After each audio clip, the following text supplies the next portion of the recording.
মার্কিন ধনকুবের Elon Musk 2025 সালে এপ্রিলে বাংলাদেশে আসতে পারেন। মূলত আগামী এপ্রিলে রাজধানী ঢাকার আন্তর্জাতিক বিনিয়োগ সম্মেলন আয়োজনের উদ্যোগ নিয়েছে বাংলাদেশ। সম্মেলনে অংশ নেওয়ার সম্ভাবনা রয়েছে স্পেস এক্সের সিওর। জানা গেছে এরই মধ্যে ইলন মাস্কের জ্যেষ্ঠ নিরাপত্তা উপদেষ্টা ঢাকা ঘুরে গেছেন।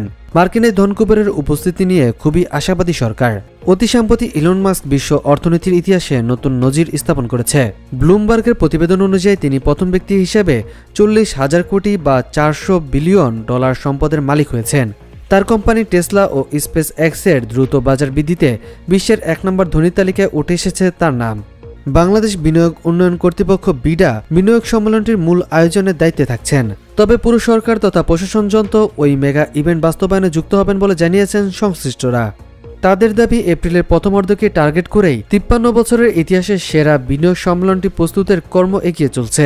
প্রস্তাবিত তারিখ কিংবা কাছাকাছি সময় সম্মেলনটি হবে বলে ধারণা মিলেছে। দায়িত্বশীল একাধিক কূটনৈতিক ও সরকারি সূত্র গণমাধ্যমকে জানিয়েছেন এপ্রিলের প্রথমার্ধে হতে পারে কাঙ্ক্ষিত সেই বিনিয়োগ সম্মেলন। 3 দিনের কর্মসূচি একই সাথে অতিথি তালিকা প্রস্তাব করে এরই মধ্যে প্রস্তুতি শুরু হয়েছে। দেশ বা বিদেশের কোনো কর্মসূচি যাতে অন্তর্বর্তী সরকারের প্রধান উপদেষ্টা নোবেল বিজয়ী ডক্টর মোহাম্মদ ইউনূসের বিনিয়োগ সম্মেলনের সূচি বিঘ্ন না করে সেই কারণে আগেভাগে বিষয়টি তার বিবেচনায় উপস্থাপন করা হয়েছে। সূত্র জানিয়েছে ঢাকা সম্মেলনের আমন্ত্রণ জানানোর টার্গেটের তালিকায় রয়েছে বিশ্বের ধনী ব্যক্তিরা। অ্যামাজনের প্রতিষ্ঠাতা জেফ বেজোস, ওরাকলের প্রতিষ্ঠাতা ল্যারি এরিসনকে আমন্ত্রণ জানানো হতে পারে। অকিবল সূত্র বলছে বিনিয়োগ আকর্ষণে বৈশ্বিক টাইকুনদের কাছে টানার চেষ্টা করেছে বাংলাদেশ। তাদের আমন্ত্রণ জানানো এবং উপস্থিতি নিশ্চিত করতে নোবেল বিজয়ী ডক্টর মোহাম্মদ ইউনূসের গুড অফিস ব্যবহারের চিন্তা করছে বিডার। উল্লেখ্য, ইলন মাস্কের সম্পদের বৃদ্ধির সঙ্গে যুক্ত রয়েছে তার রাজনৈতিক সক্রিয়তাও।